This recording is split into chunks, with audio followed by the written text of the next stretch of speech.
বন্ধুগণ, আপনাদের সবাইকে নমস্কার। আমি সুকৃতি রঞ্জন বিশ্বাস এসআরবি মুক্তি ইউটিউবের পক্ষ থেকে আজকে আপনাদের এই জনগণনা এবং এনপিআর এবং সেখান থেকে এনআরসি এই প্রসঙ্গে দুই চারটে কথা বলবো। আমাকে ইতিমধ্যে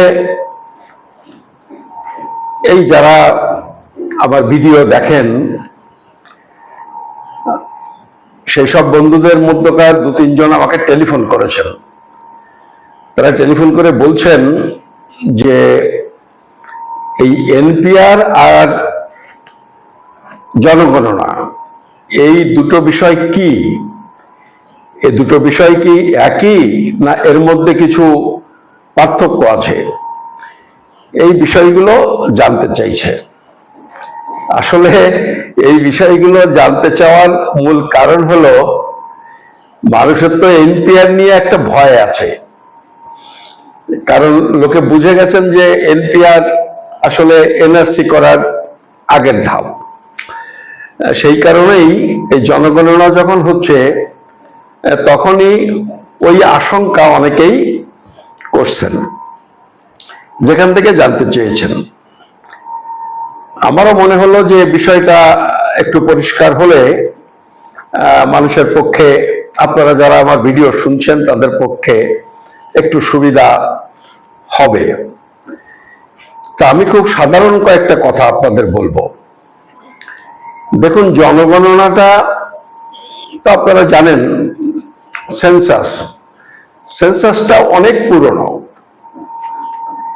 এইটা ব্রিটিশ আমলে 1872 বা 71 সালে এটা প্রথম শুরু হয়, কিন্তু সেইটা খুব ভালোভাবে হয়নি, যে কারণে অনেকে বলে থাকেন যে ভারতের সেন্সাসটা শুরু হয়েছে 1882 সাল থেকে।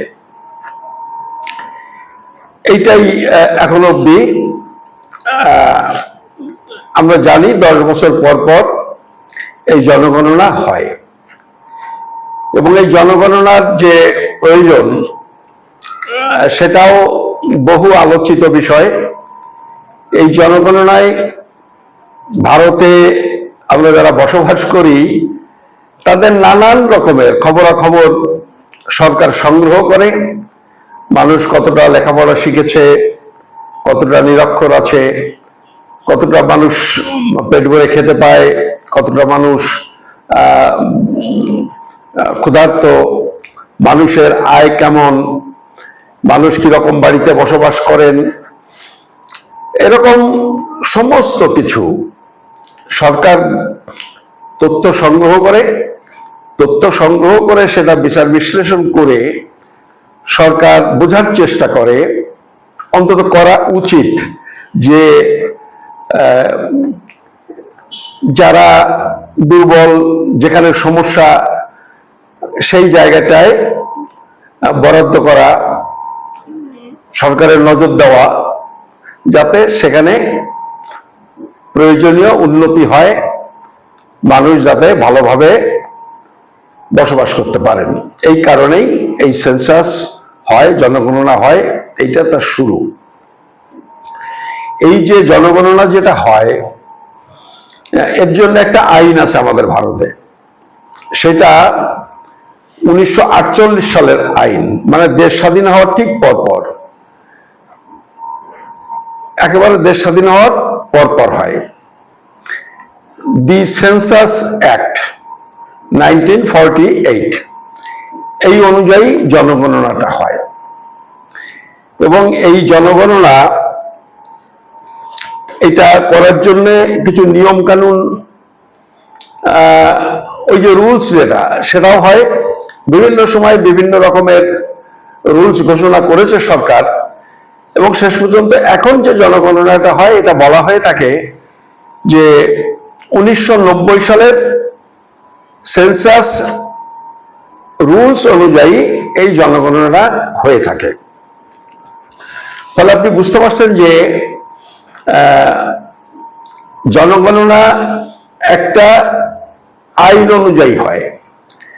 আবার এনপিআর এর প্রশ্ন যদি আসে, এনপিআর এর প্রশ্ন আসলে কিন্তু সেখানে এসে যাবে the citizenship within bracket registration of citizens and issue of national identity card act 2003। এইটা কিন্তু এসে গেল সিটিজেনশিপের প্রশ্নের সাথে যুক্ত যে অ্যাক্ট 2003 সালে হয়েছে, সেই অ্যাক্ট অনুযায়ী এবং ওই 2003 সালে রুলসও তৈরি হয়, সেই রুলস অনুযায়ী এবং ওই অ্যাক্ট অনুযায়ী এনপিআরটা হবে। অ্যাক্টটার নাম কি বললাম? অ্যাক্টটার নাম বললাম the citizenship within bracket registration of citizens and issue of national identity cards bracket শেষ অ্যাক্ট 2003। তাহলে আপনি বুঝতে পারছেন যে দুটো আলাদা আলাদা আইন অনুযায়ী যখন এই দুটো কাজ হয়, জনগণনা এবং এনপিআর, সেই কারণে দুটো জিনিস আলাদা, একটার সাথে আরেকটা সম্পর্কিত আছে, কিন্তু এই দুটো জিনিসের উদ্দেশ্যও কিন্তু আলাদা। এই ব্যাপারটা বুঝতে হবে। আমাদের 10 বছর পর পর দেশে জনগণনা হলেও 2011 সালের পর কিন্তু এই 2025 পর্যন্ত আর জনগণনা হয়নি। তার মানে 14-15 বছর হয়ে গেছে কিন্তু জনগণনা হয়নি। এই জনগণনা না হওয়ার কারণ হলো, যেটা বলা হচ্ছে সেটা হচ্ছে কোভিড, যে কোভিডের জন্য সরকার এটা করতে পারেনি। যদিও এই কোভিডের সময়ই আরো অনেক চীনের মতো বড় দেশে এই জনগণনার সময় পড়ে গেছিল, তারা জনগণনা করেছে। মার্কিন যুক্তরাষ্ট্রেও হয়েছে, অনেক দেশে হয়েছে। যেসব দেশ কোভিডের জন্য ভীষণভাবে আক্রান্ত হয়েছিলেন তারা জনগণনা করে নিয়েছেন, কিন্তু আমাদের দেশের সরকার করেনি। হয় করতে পারেনি বা করতে চায়নি, অজুহাত হলো কোভিড। কিন্তু আপনি বুঝতে পারছেন যে 11-র পরে হওয়ার কথা ছিল 21-এ, ফলে 21-এ জনগণনা করার জন্যে কিন্তু প্রস্তুতি শুরু হয়ে গেছিল, এই নোটিফিকেশন এবং কাজকর্ম শুরু হয়েছিল, শুরু হয়ে অনেকটা এগিয়ে গিয়েছিল। এগিয়ে যাওয়ার পর ওর সঙ্গে যুক্ত করে আবার এনপিআরটার কাজও শুরু হয়েছিল। এনপিআর এর কাজও হয়েছিল 2015 সালে। এনপিআর এর কাজের আবার কিছু ডেভেলপমেন্টও হয়েছিল। এইসব কাজ হয়েছিল, কিন্তু শেষ পর্যন্ত এই কাজগুলো আর এগোয়নি। যাই হোক, এখন গভর্নমেন্ট বলছে যে তারা জনগণনা করবে। এই জনগণনা করার জন্যে জনগণনার রেফারেন্স তারিখ ঘোষণা করা হয়েছে। রেফারেন্স তারিখটা কি? রেফারেন্স তারিখ হলো 1 মার্চ 2027 সাল। অনেকের মনে হতে পারে রেফারেন্স ডেটটা কি? আসলে রেফারেন্স ডেট হলো, গভর্নমেন্ট বলে দিল যে 2027 সালের 1 মার্চের মধ্যে এই জনগণনার কাজ শেষ করতে হবে। মানে 2027 সালের 1 মার্চের মধ্যে জনগণনার কাজ শেষ করতে হবে। এই যে তারিখ উল্লেখ করেছে, এইটাই হচ্ছে রেফারেন্স ডেট। এইটা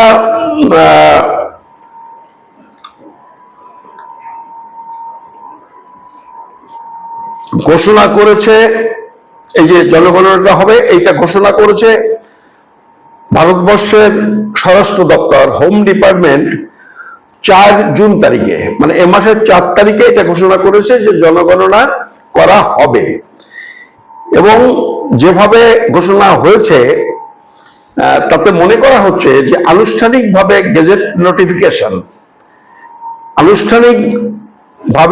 নোটিফিকেশনটা এখন অব্দি যেটা ঠিক হয়ে আছে এই 16ই জুন, মানে 2-3 দিনের মধ্যে এই গেজেট নোটিফিকেশন সরকার প্রকাশ করবে। আর আনন্দবাজার বলছে, আজকের আনন্দবাজার দেখবেন, আজকের আনন্দবাজার তারা বলছে যে এই যে জনগণনা 27 সালের 1 মার্চের মধ্যে জনগণনা সব হয়ে গেল, বাড়ি বাড়ি ঘুরে তথ্য সংগ্রহ করা হয়ে গেল, কিন্তু সেইটাকে নিয়ে কম্পাইল করে হিসাব নিকাশ করে তার তো ফলাফল বের করতে হবে। পরীক্ষা হয়ে গেল, কিন্তু রেজাল্ট বার করতে তো আবার 3-4 মাস টাইম লাগে। তো এটা যেহেতু অনেক বড় কাজ, এটা 2-3 মাসের ব্যাপার না। আনন্দবাজার বলছে 2 বছর টাইম লাগবে, মানে 29 সালে গিয়ে আমাদের জনগণনার ফলাফল প্রকাশ হতে পারে। 27 সালের মধ্যে জনগণনা শেষ করবে, ফলাফল বেরোতে 2029। 2029 মানে মোদী সরকার এবার প্রধানমন্ত্রী হয়েছে 2024-এ। মোদী সরকারের এই যে টার্ম, এটা শেষ হবে 2029-এ। সেই 29-এ গিয়ে এই ফলাফল বেরোবে। ফলে মনে হয় এটা আর ইলেকশনের আগে না হয়ে হয়তো ইলেকশনের পরে গিয়েই এর ফলাফল প্রকাশিত হতে পারে।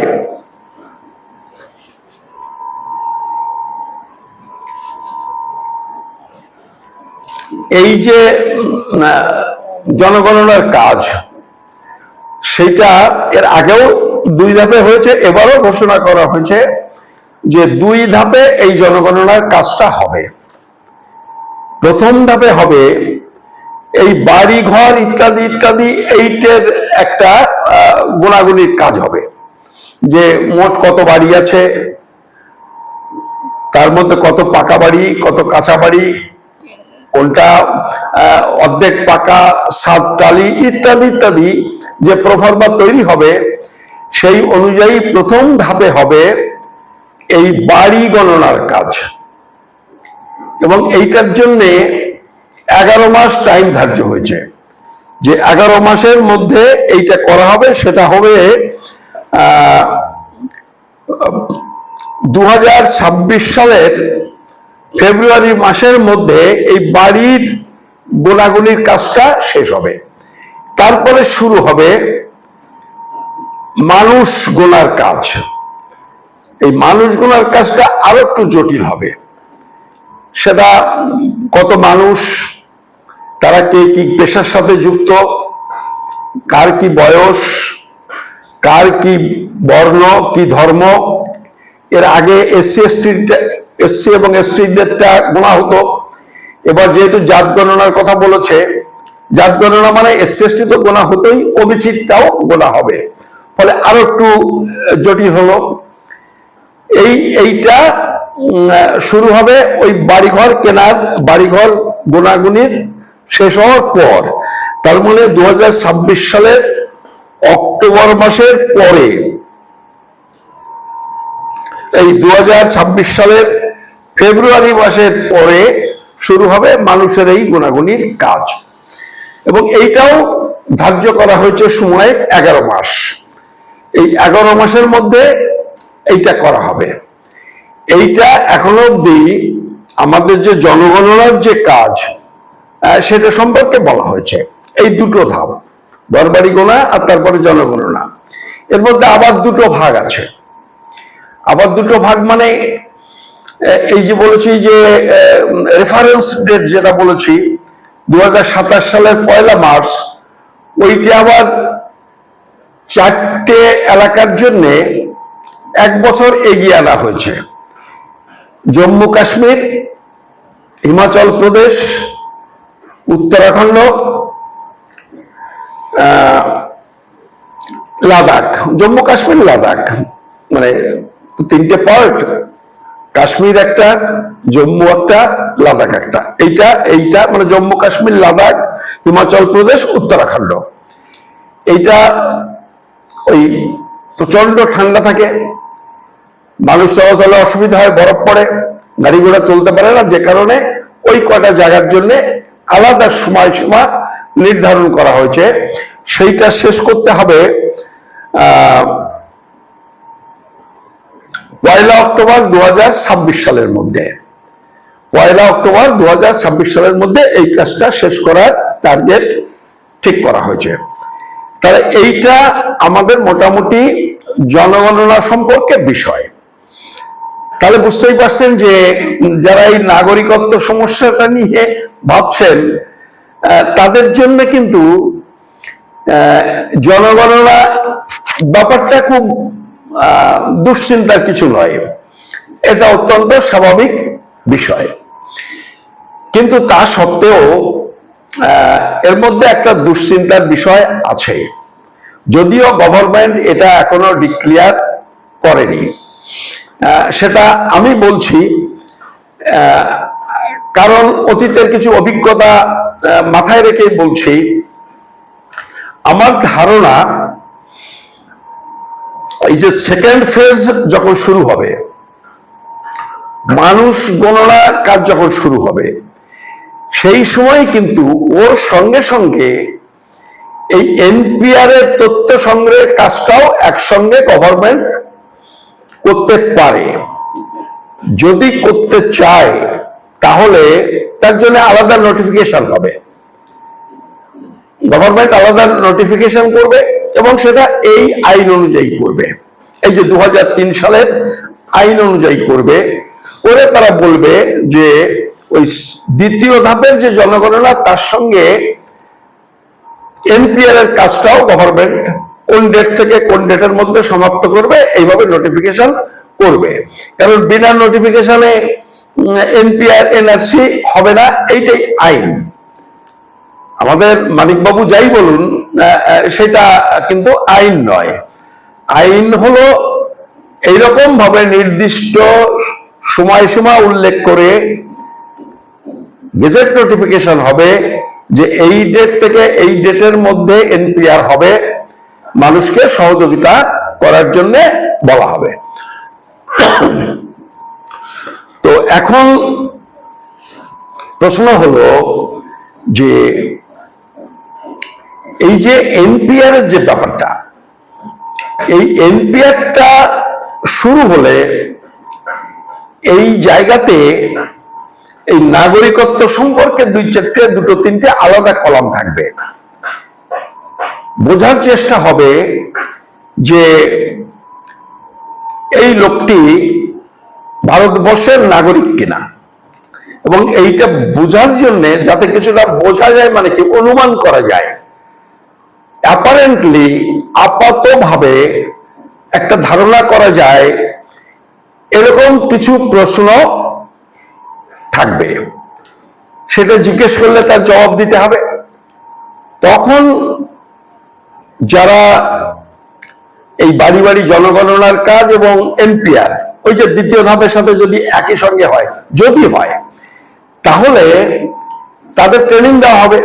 তারা কে কি উত্তর দিচ্ছে তারপরে নির্ভর করে তিনি কিছুই বলবেন না, তিনি একটা নোট করে রাখবেন যে এই ভদ্রলোকের নাগরিকত্ব সন্দেহজনক, ডাউটফুল, এরকম ভাবে একটা নোট তিনি লিখে রাখবেন, কিছুই বলবেন না, নোট লিখে রাখবেন। পরে এইগুলো যখন স্ক্রুটিনি হবে, তখন যেগুলো ডাউটফুল লেখা আছে, সন্দেহজনক লেখা আছে, তাদের ডেকে বিডিও অফিসে ডেকে তাদের শুনানি হবে।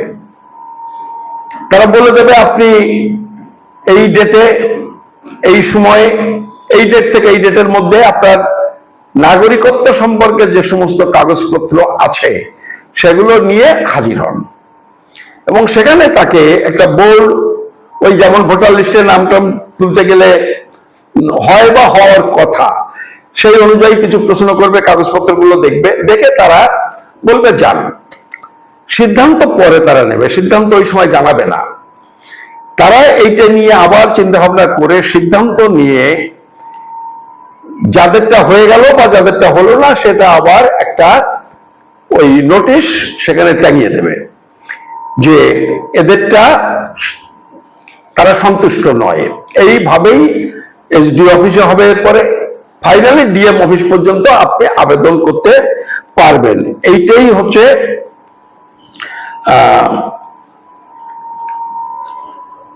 সিস্টেম। এখন একটা বিষয় হলো, একটা মিল যেখানে আছে জনগণনা এবং এই যে এনপিআর এনআরসি, সেটা হলো এর বড় কর্তা একই, সেটা হচ্ছে আরজিআই, রেজিস্ট্রার জেনারেল অফ ইন্ডিয়া, যারা জনগণনার কাজটা করেন।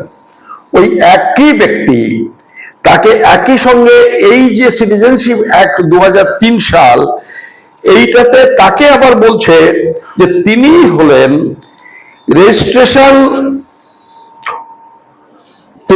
National registration authority. এই যে জাতীয় রেজিস্ট্রেশন যেটা হবে, মানে নাগরিকত্ব রেজিস্ট্রেশন যেটা হবে, তারও কিন্তু তিনি বড় কর্তা, তিনি registrar general of citizen registration. তাহলে বুঝুন যে একসঙ্গে দুটো আইন আলাদা হলো, এই গোটা ব্যাপারটা করবে কিন্তু ওই একই দপ্তরের নামটা আলাদা, কিন্তু তার অ্যাডমিনিস্ট্রেশনের বড় কর্তা হলো একই জন, তারই তত্ত্বাবধানে গোটা ব্যাপারটা হবে। তার জন্য সেটা আলাদা হতে পারে, স্টাফ অফিসার আলাদা হতে পারে, এইসব বিষয়গুলো এখানে রয়েছে। এখন আমরা কয়েকদিন ধরে আলোচনা করেছি, সেটা আবারও বলছি যে এই যে নাগরিক কি নাগরিক নয়, এটা বোঝবার জন্য কি কি প্রশ্ন করতে পারে এবং আপনি কি কি জবাব দেবেন, এইটা খুব ভাইটাল ব্যাপার। এবং আমি সবাইকে বলবো, আপনি ধরে নিন এই যে জনগণনা হচ্ছে, এই জনগণনার দ্বিতীয় পর্যায়ের সাথে এনপিআরটা হবে, আপনি এইটা ধরে নিয়ে এগোন। আপনি এইটা ধরে নিয়ে এগোনোর সুবিধা হলো এই যে সেটা যদি আপনার মাথায় থাকে, তাহলে আপনি আপনার জন্য প্রয়োজনীয় যে কাগজপত্র, দলিলপত্র, সেটা এখন থেকেই গুছিয়ে রাখা, তৈরি করার কাজ শুরু করতে পারবেন। আর যদি দেখা যায় যে জনগণনার সাথে এনপিআর হলো না, যদি না হয় সেটা ভালো, আপনার কাগজপত্রগুলো তৈরি থাকলো, সেটা যদি 2029-এর পরে গিয়ে হয় তাহলে আপনার কোনো সমস্যা হবে না। কিন্তু আপনি মনে করলেন 2029-এ জনগণনার কাজ, জনগণনার রেজাল্ট বেরোবার পর গিয়ে 29-30 সালে গিয়ে ওটা হতে পারে, যে কারণে কাগজপত্র তৈরি করা, কাগজপত্র গুছিয়ে রাখার কাজটা করলেন না, তাহলে কিন্তু করলেন না, অথচ হঠাৎ ডিক্লেয়ার হয়ে গেল যে এই জনগণনার দ্বিতীয় পর্যায়ের সাথে আপনার এনপিআরটা হবে, তখন বিপদে পড়ে যাবেন। এই জন্য আমি বলছি কাগজপত্রগুলো আপনি গুছিয়ে রাখুন। আর তাছাড়াও আপনি ভাবুন, আজকে 2025 সাল, 2030 সাল মানে আরো 5 বছর। এই 5 বছরের মধ্যেও কিন্তু আজকে যে কাগজটা আপনি তৈরি করতে পারবেন, খুঁজে পাবেন, জোগাড় করতে পারবেন, হয়তো 5 বছর পরে গিয়ে আর পারবেন না। সেই জন্য আমার সাজেশন হলো, আপনারা কাগজপত্র তৈরি করা, গোছানোর কাজ শুরু করুন। এখন দেখুন কতগুলো সমস্যা আছে। সমস্যা হচ্ছে যে আমি কয়েকটা ভিডিওতে সে কথা বলেছি যে এই যে 2023 সাল, 2023 সালে the registration of Birth and Death Act, Amendment Act 2003, the registration of Birth and Death Amendment Act 2023, 2023 সালে যেটা হয়েছে, এইটাতে কিন্তু একেবারে নিশ্চিত করে বলে দিল যে ওই ডেট থেকে যারা জন্মাবেন ভারতবর্ষে তাদের কিন্তু নাগরিকত্ব প্রমাণ করার জন্য, জন্মসূত্রে নাগরিকত্ব প্রমাণ করবার জন্য ওই একমাত্র বার্থ সার্টিফিকেটটাই কাজে লাগবে, অন্য কোনো বিকল্প কাগজ গ্রহণ করা হবে না, এটা বলে দিয়েছে। তাহলে তারপরেও কিন্তু অনেকে বলছেন যে 2023-এর পরে তো সবাই করছে, কিন্তু আমাদের কাছে একটা হিসাব আছে। সেই হিসাবে আমরা দেখতে পাচ্ছি যে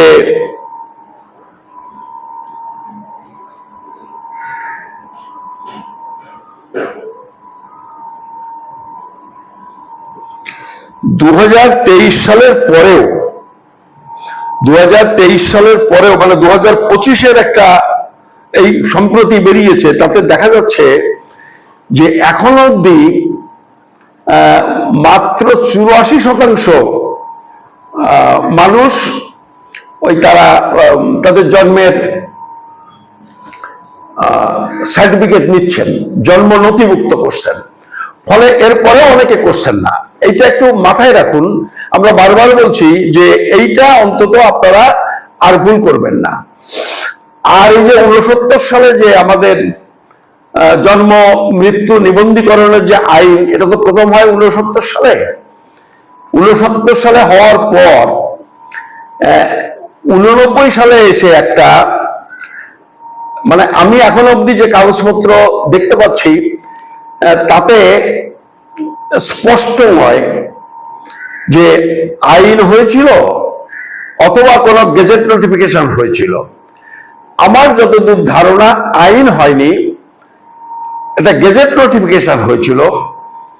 সেই গেজেট নোটিফিকেশনে বলা হয়েছিল যে 69 সালে জন্ম মৃত্যু নিবন্ধীকরণ রেজিস্ট্রেশন করার নিয়ম হলেও যারা করেননি তাদের বিকল্প কাগজপত্র গৃহীত হবে, কিন্তু 89 সালের পরে আর হবে না।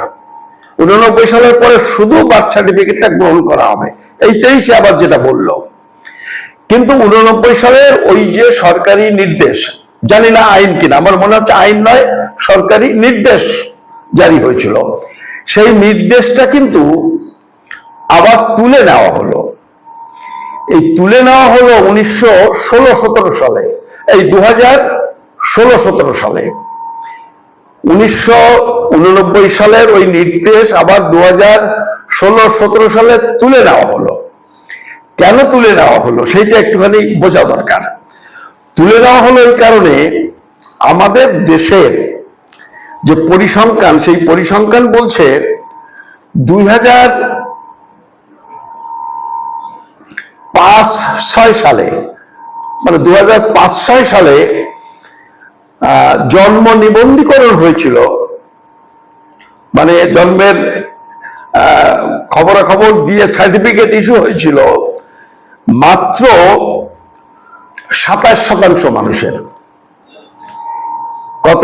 2005-06 সালে মাত্র 27% মানুষ তাদের জন্ম নিবন্ধীকরণ করেছিল, রেজিস্ট্রিকরণ করেছিল। এইটা 2006-07 সালে। তার মানে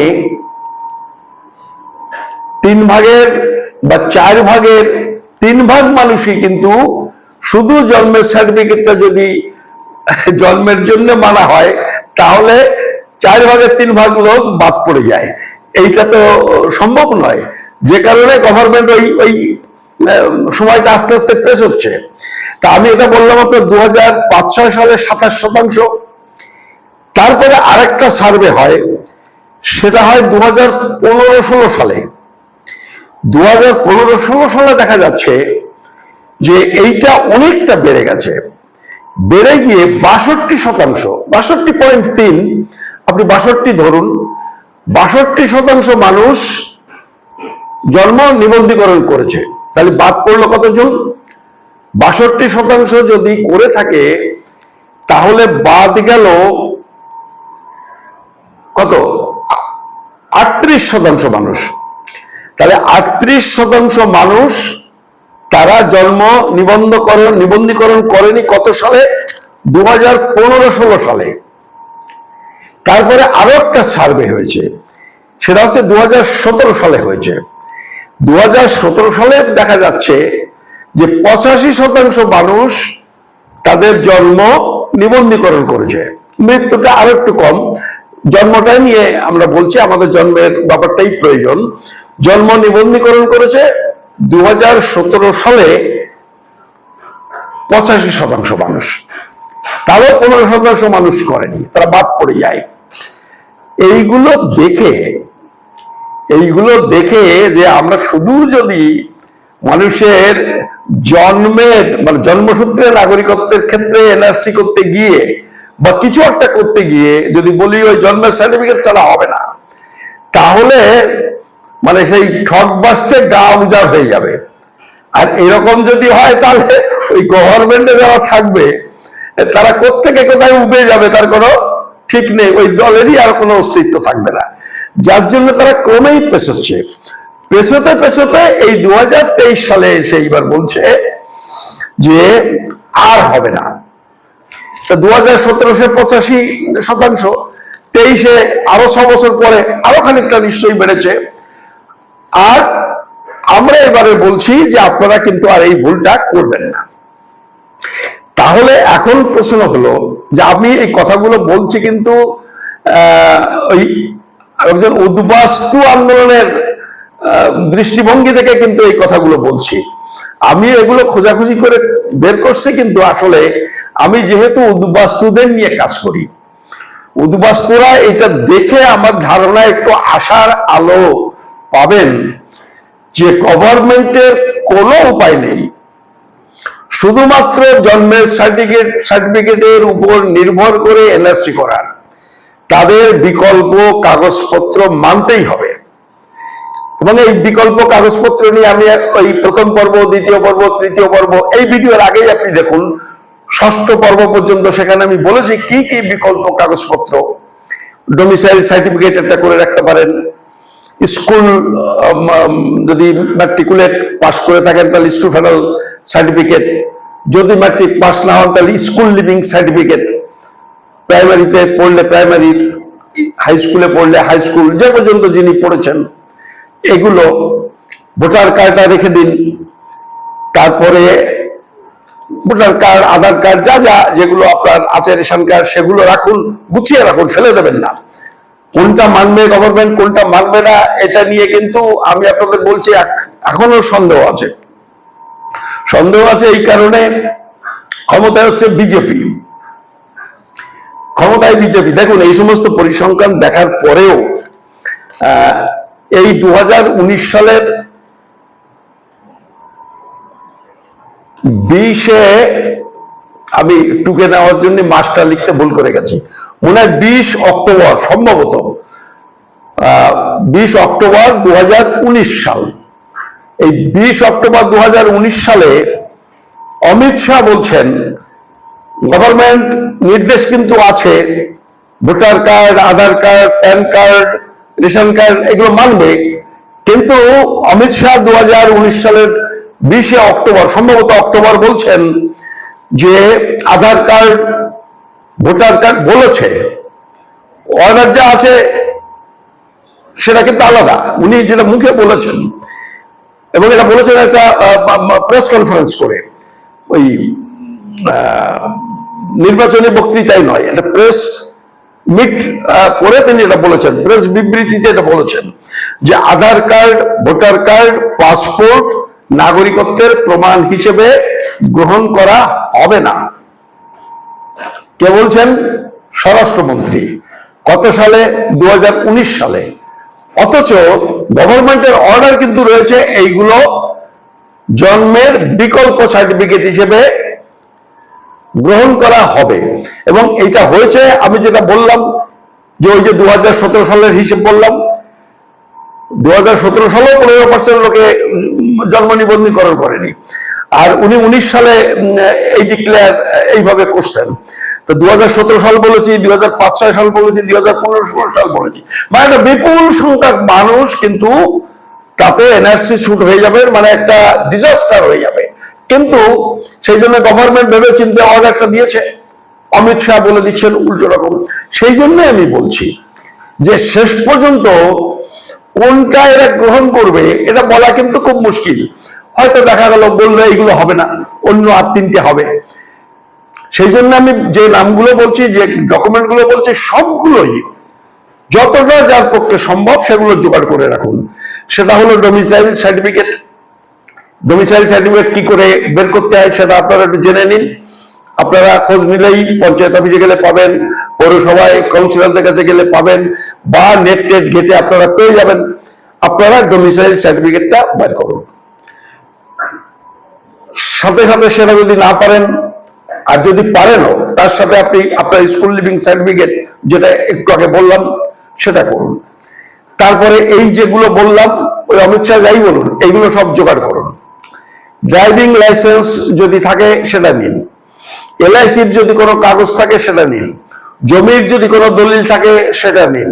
মানে এরকম যে যে দলিল যাতে প্রমাণ করা যায় আপনি দীর্ঘদিন ধরে ভারতবর্ষে বসবাস করছেন, যার সাথে ওই দলিলগুলো গভর্নমেন্টের অনুমোদিত দলিল হতে হবে।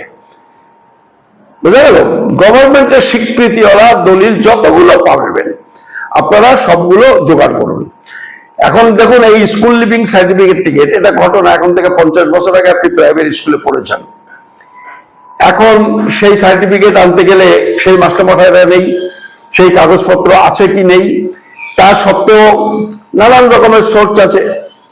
আপনার রাজনৈতিক সোর্স থাকতে পারে, বন্ধু বান্ধব থাকতে পারে, আত্মীয় স্বজন থাকতে পারে, যার যেমন আছে সেই সমস্ত গুলো কাজে লাগিয়ে এখন থেকে চেষ্টা করুন। কারণ নোটিফিকেশন হয়ে যাওয়ার পরে তখন সবাই তাড়াহুড়ো করবে, তখন কিন্তু আপনি এইটা জোগাড় করতে পারবেন না, মানে অনেকের পক্ষেই খুব কঠিন হয়ে যাবে। সেই জন্যে এইগুলো করুন।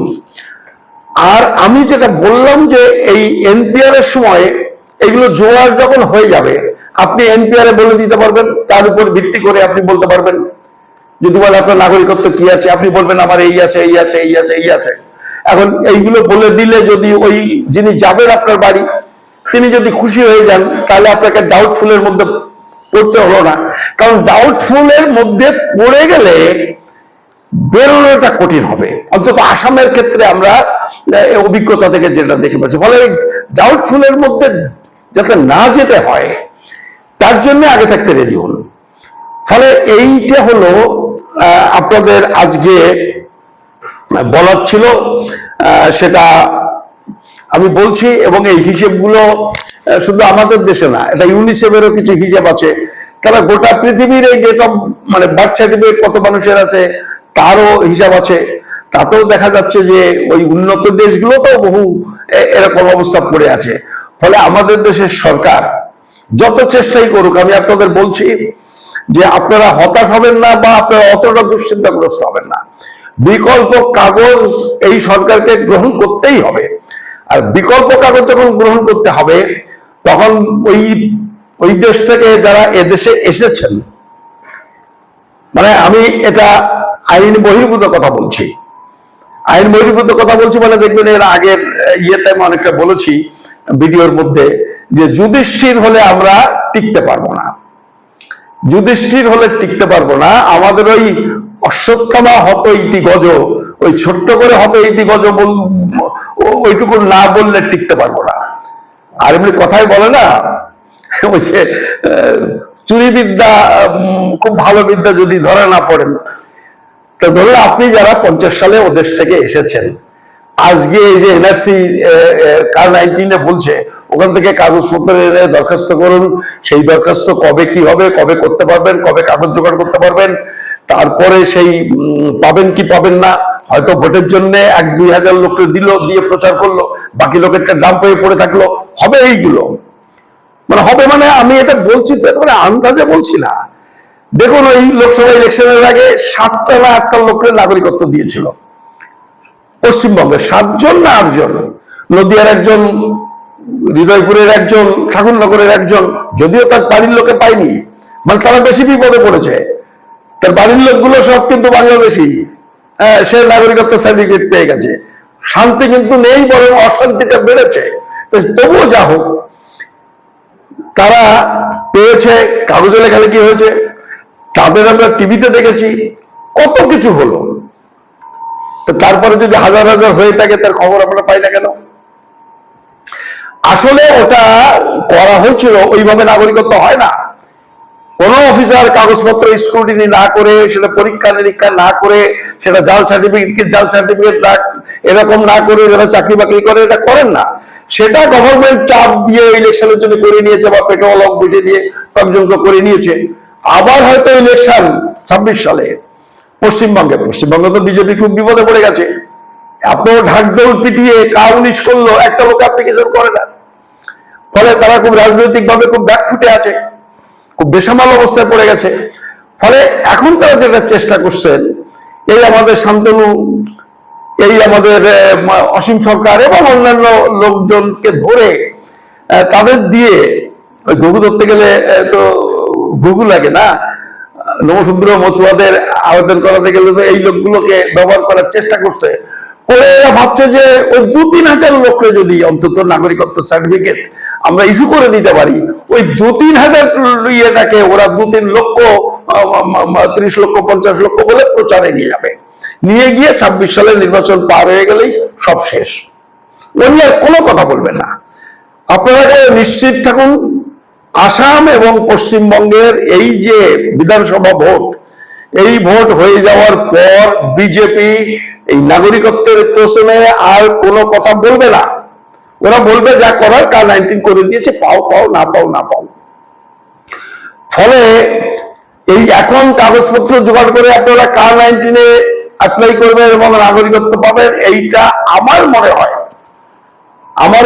অত্যন্ত ক্ষীণ সম্ভাবনা। আমি বলছি না কেউ পাবেন না, ওই আঙুলে গোনা কয়েকজন পেতে পারেন, এর সম্ভাবনা অত্যন্ত ক্ষীণ। ফলে এরকম রিয়ার চান্সের মধ্যে মানুষকে না যাওয়া ভালো। তার থেকে ভালো যে এই যে অল্টারনেটিভ, বার্থ সার্টিফিকেটের অল্টারনেটিভ। আমি এসছি 50 সালে ঢাকা থেকে, আমি এসছি 60 সালে ঢাকা থেকে। আমি বলে দেবো, এসে আমার এখানে এই যে অল্টারনেটিভ ডকুমেন্ট বলছি, এর কোনো না কোনোটা আপনি, মানে প্রতিটা পরিবার, প্রতিটা যদি নাও হয়, অধিকাংশ পরিবার এই অল্টারনেটিভ ডকুমেন্ট জোগাড় করতে পারবেন। এবং তাদের বলতে হবে আমাদের জন্ম এখানে। এখন আমার এই ভিডিও নিয়ে কেউ বলতে পারেন যে আপনি মানুষকে এটা কি বলছেন, এটা তো বেআইনি কাজ হতে পারে। মানুষের টিকে থাকার জন্য মানুষকে এরকম একটা সাজেশন, সেটা বেআইনি কোন আর আইনি কোন আমি দিচ্ছি। আবার মানুষও টিকে থাকার জন্য, পরিবার টিকে থাকার জন্য, পুরুষানুক্রমে টিকে থাকার জন্য ওই হত ইতি গজের মতো কাজটুকু। কারণ আমরা ওদেশ থেকে এসেছি, আমরা দেশভাগের শিকার। আমরা তো শুধু পেটটা নিয়ে আসিনি, আমরা হাত পাটা নিয়ে এসেছি। আমরা এই দেশ গড়ে তোলার জন্য কাজ করেছি। আমি সবার কথা বলছি, যারা 80 সাল থেকে 2025 সাল, এই 50 সাল থেকে 2025 সাল পর্যন্ত এসেছেন, সবাই এই দেশের জন্য তাদের কন্ট্রিবিউশন আছে, প্রত্যেকটা লোকের আছে। ফলে তাদের এই দেশের নাগরিকত্বের হকও আছে। এবং সেটার জন্য আইন যারা করছে, তারা যদি এটা না বুঝে মানুষকে বিপদে ফেলার জন্য আইন তৈরি করে, আইন থেকে বাঁচবার জন্য মানুষকে এইসব প্রক্রিয়া নিতে হবে। ফলে আপনারা সেই সব কাগজপত্র তৈরি করুন, যাতে আপনারা প্রমাণ করতে পারেন যে আপনারা সবাই এদেশের জন্ম, এদেশেরই ভূমিপুত্র। সেইভাবে সবাই রেডি হন। এবং সেই কারণে এই জনগণনা এবং এই যে NPR যেটা হলেও হতে পারে, এইসব বিষয়গুলো নিয়ে আমি একটুখানি কথাবার্তা বললাম। এটা যদি আপনাদের কোনো কাজে লাগে ভালো কথা, আপনারা এটা জেনে বুঝে নিন। এই কথাগুলো বলে এই ভিডিওটা এখানে শেষ করছি। আপনাদের সবাইকে নমস্কার, ধন্যবাদ।